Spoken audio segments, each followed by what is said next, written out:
Tu peux nous présenter ton master et ce qu'on y apprend? Du coup, je suis en master IEAP, donc ingénierie et ergonomie de l'activité physique à Reims. Tu faisais quelles études avant ton master? J'étais en STAPS déjà, mais par contre, j'étais pas du tout sur un parcours IEAP ou ESPM.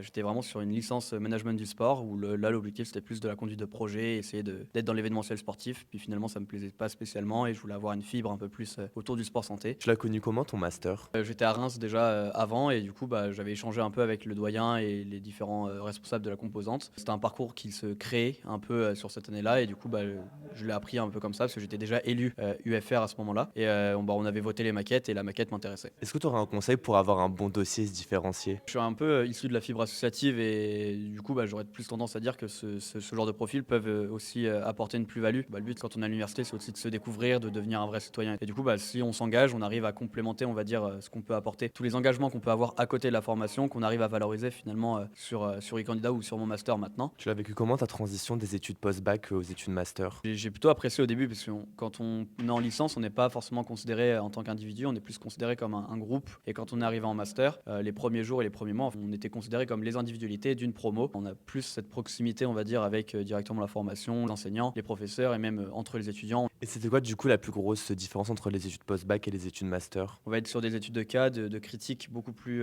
synthétiques et l'objectif, ça va vraiment être sensibiliser aussi à la recherche à travers le master. Il n'y a pas une énorme grosse différence dans l'appréhension qu'on peut avoir dans les maquettes ou autres. Par contre, c'est vraiment dans l'accompagnement qu'on va avoir et la recherche qu'on va apporter à chaque fois. Tous nos cours, en fait, ils sont orientés sur de l'étude de cas, sur des critiques qu'on n'a pas forcément en licence avant. Est-ce que tu as une semaine type au sein de ton master? Les cours magistraux sont plus d'actualité. On est beaucoup plus sur des travaux dirigés, des travaux pratiques. Aussi, les études de cas, on en faisait une partie en cours. On découvrait un peu le sujet. Et à la fin, on avait beaucoup de travail personnel à établir et à rendre du coup pour avoir les notations. Est-ce que tu peux nous donner des exemples de matières que tu étudies? Notamment cette année sur l'approche systémique du mouvement dans la société, mais aussi du coup une approche systémique du corps dans son travail, dans l'exercice d'une activité. J'avais du coup du traitement de données, de l'analyse statistique. J'avais aussi une notion sur l'innovation, le sport santé du coup directement. Donc là, on était vraiment sur des projets d'amélioration de la technologie, donc très liés entre le travail et le sport finalement. Comment vous êtes évalué dans ton master? C'est un peu un modèle hybride entre le contrôle continu intégral et le contrôle terminal. Et du coup, on a des évaluations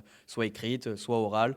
Et du coup, pour les contrôles terminaux, c'est souvent des rédactions qu'on doit faire en développant un argumentaire, on va dire, un peu scientifique et lié à la recherche. Est-ce que tu as rencontré des difficultés dans ton master? Tant étudiant engagé, effectivement, au début, c'était pas forcément facile parce qu'en ayant un engagement étudiant qui prenait de plus en plus de place aussi, il fallait que j'ai un aménagement d'études et surtout une adaptation des professeurs et des enseignants à mes spécificités que n'étaient pas forcément tout le temps possiblement présent en cours. Est-ce que tu peux nous parler des stages dans ton master? En master 1, on a un stage pas obligatoire. Par contre, le master, il est disponible aussi en alternance. Et l'idée, c'est de pouvoir travailler plusieurs semaines en entreprise, puis après d'arriver dans les cours pour avoir le contenu, on va dire, théorique. Est-ce que tu peux nous parler de la vie étudiante et de la vie associative au sein de ton master? Il y a une association qui représente tous les jeunes de l'UFR STAPS de Reims et du coup, souvent, il y a beaucoup d'événements qui sont organisés, mais c'est pas que la fête en fait, c'est beaucoup d'autres projets qui sont proposés. C'est quoi les débouchés après ton master et toi tu veux faire quoi après? Les débouchés après mon master, là actuellement, dans mon projet pro, c'est pas spécialement les débouchés que j'attendais, ceux du master en question, c'est plus orienté vers l'amélioration de la posture, donc tout ce qui peut être ergonomie. Je vais être beaucoup plus à même à faire de la recherche sur la suite pour essayer de développer un peu sur les axes